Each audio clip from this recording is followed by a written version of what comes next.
Today we find ourselves in a completely new environment where we used to have meetings in boardrooms, face-to-face, and now that has changed, at least for the short term, to an environment where we are working with tools like Zoom software to hold our meetings on an online basis. Now, there's a great debate whether or not this is going to be something that is ongoing or something that will fade away. I truly believe that this is a dynamic that is here to stay, because beyond any kinds of considerations for the pandemic, there are powerful reasons why organizations will continue to use video conferencing for meetings.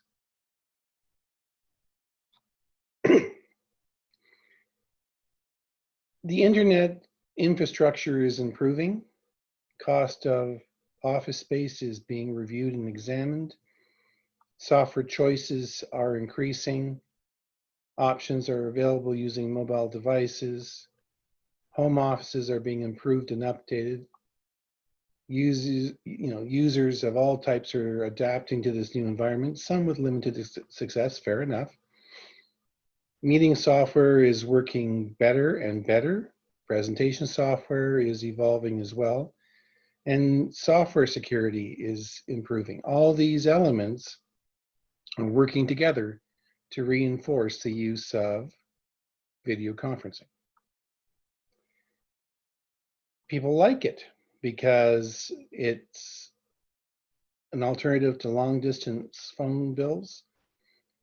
Online meetings are cheaper than people going on planes and traveling from one part of the country to another.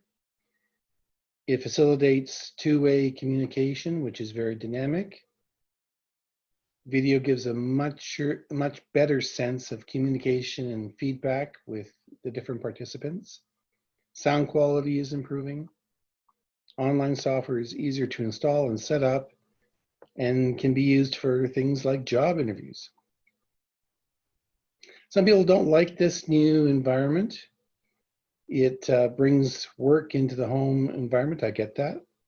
Bandwidth is not equally available. Some people live in rural settings where the bandwidth is really not up to scratch.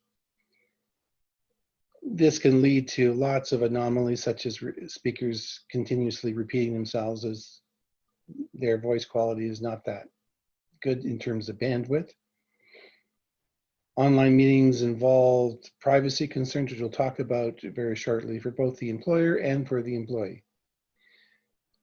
Online meetings can become a barrier to work because people want to do more meetings. You want to actually get work done. Experience is impacted by the quality of equipment that we're using.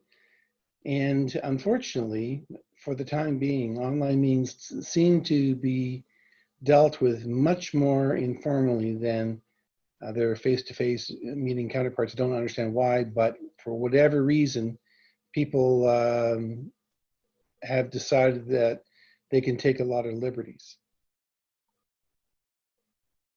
Online software is available for tablets and phones as a choice, so you can be mobile.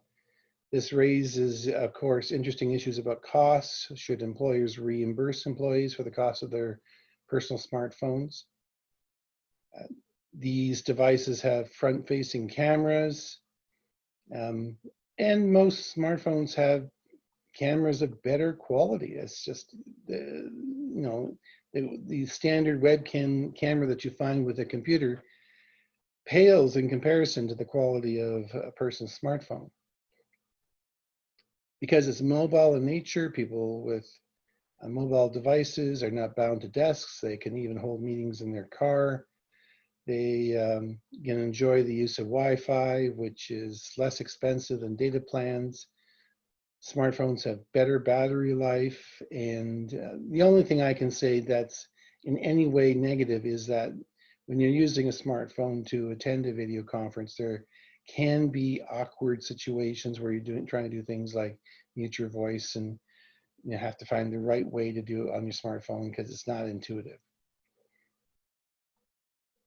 Equipment-wise, things to think about is a wired connection hands down beats a wireless connection.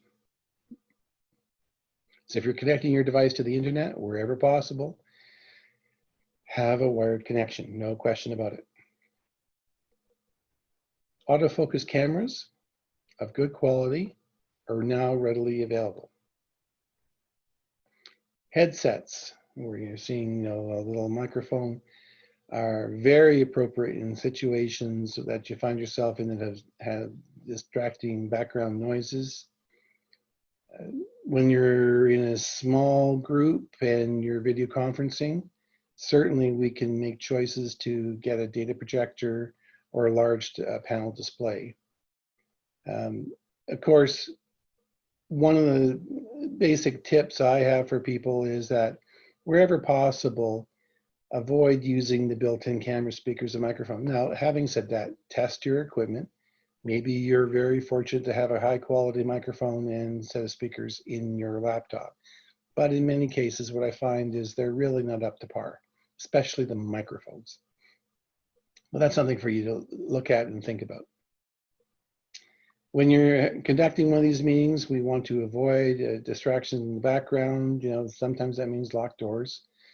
Now, lighting is a critical feature here. And my number one observation for people who use online meetings as their way of doing meetings is that the lighting by the participants at their location is really not up to scratch. You can overcome a low quality web camera by having superior lighting. It's all about the lighting. I'm in a room that has actually double fluorescence installed, so the lighting here is actually quite extraordinarily good, but still, I could see having more lighting. More is better. And some people will talk about how lighting overwhelms webcams. I just don't listen to this nonsense at all. I don't believe it. I haven't seen it. Prove it to me. Having light come head on, so there's no shadows, is the best. If you are in your home setting and you have a laptop, for the love of Pete, bring the laptop so you're facing the window and you have all the natural light coming in. Can't replace it. It's best lighting you can possibly have. Correct the height of your laptop. Put it on something to bring it up so that the camera is level with you. And when you're talking to anyone in the meeting, you're not talking to the screen, you're talking to the center of the camera. Your eyes are locked on the camera. And by doing that, people think you're talking to them. It's just a little trick, but it makes a big difference. Of course, attention needs to be placed to your background. If you don't have a snazzy background, a plain, bare wall will do just fine. There are tools that you can use, such as green screens, and there is an option available in Zoom that allows you to have a virtual background. And if your computer works fast enough, you don't even need the green screen to use that virtual backdrop feature. Remember that when we're doing these types of meetings, you need to dress appropriately, just like when you go into the office. Comb your hair, for the love of goodness. Business casual wear, not sports wear, is what you should be wearing. A good golf polo shirt, perfect. Practice basic hygiene. I mean, I've seen the Prime Minister, and I'm saying to myself, can you not comb your hair? Is that so hard to do? Pack a comb, for the love of goodness. Okay, because you're really sending a negative message to your audience. Things you would do on face-to-face, there's no difference between video and face-to-face. What you would do face-to-face is what you should be doing in video. And here's a little tip. Assume always you're being recorded. Assume it. Act like you're being recorded. If you act in this way, you can never get yourself in any trouble. When you're setting meetings, think carefully about time zones. Always set your meetings based on one agreed upon time zone. Do not try and convert times for other time zones. Don't tell people, hey, it's 10 o'clock in Regina, it is 12 o'clock in Calgary. Don't do it. Don't ever do it. It leads to horrific and terrible mistakes. Just agree upon one time zone. Let's say it's Calgary, and all meetings are set to Calgary time. And those people that don't live in Calgary, they'll sort it out themselves what the time is. But don't try and calculate other time zones, because time zones change depending on the time of the year, and it's just fraught with trouble. If you're sending out a notice and the notice is 3 months ahead of time, you can run afoul of this type of problem. And I've had very personal experience with this. Don't do it. Always talk about one time zone. It's agreed upon, and stick to it. When you're being recorded, you should be asking everyone around you that they are being recorded for their consent. There's strong arguments that you should be getting a signed release from these individuals. Fair enough. And when there is a recording, if I'm being asked do I mind being recorded, I always say sure, but I'd like to have a copy of the recording, please. Just something to think about. Security is improving. There are problems still with the whole video conferencing world. A lot of people will sign in using mobile devices, that's fine, but they will not identify themselves. And this is very problematic. You see a phone number, you see the word iPhone, but you don't know who it is. And as a result of that, people are encouraged to use passwords. People are encouraged to put their guests into a meeting room. You can now talk to people in the waiting room, and then you bring them in when you know who they are. And you now have the option, if a member is not cooperating with the group, you can put them back into the waiting room and have them sit there. So security is improving in video conferencing, and I'm sure there's more precautions that will come with time.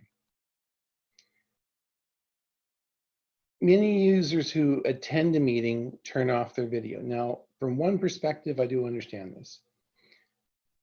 Sometimes you have a member that is speaking and they're in a remote setting and they need all the bandwidth they can lay their hands on. By everyone turning off their video, they get some more bandwidth. I understand that, I accept that. But wherever possible, everyone should have their video on, just like in the meeting. It would be equivalent to, you have a face-to-face meeting, you start the meeting, and 7 people walk out of the room. To me, that's what's happening. And when you're not talking, you should mute yourself. That way, any accidental background noise does not interfere with the course of the meeting. Cameras and not cameras so much, but microphones can be very sensitive. They can pick noises like trucks driving by, dogs barking, a whole plethora of things. So if you just adopt the habit that when you're not speaking, you're muted, great. And then you have to acquire the habit, I'm about to speak, turn off it. What I do is when I think I'm going to want to speak, I turn off the muting feature about 30 seconds beforehand. Then I jump in, then I turn it off. So wherever possible, leave the video on so people can see you. It's just being polite. It's just being polite. Now, I get it if you have to have a cough or you need to scoot off for a quick break or get a coffee, turn off the video. I get that. But wherever possible, have the video on. It's just plain nice courtesy. So if you like this video, there could be more to come, depending on whether or not people find this of interest. Please feel free to press the like button, indicating that you found this useful. This channel will have a whole variety of topics. If you want to see other sessions that I do, they're always going to be in that 15-minute interval process and broken up into sessions. Feel free to subscribe to this channel. And if you have any questions on this or other topics, feel free to leave comments in the comments section. So with that, that's our little session today on online meetings, and may your meetings be productive.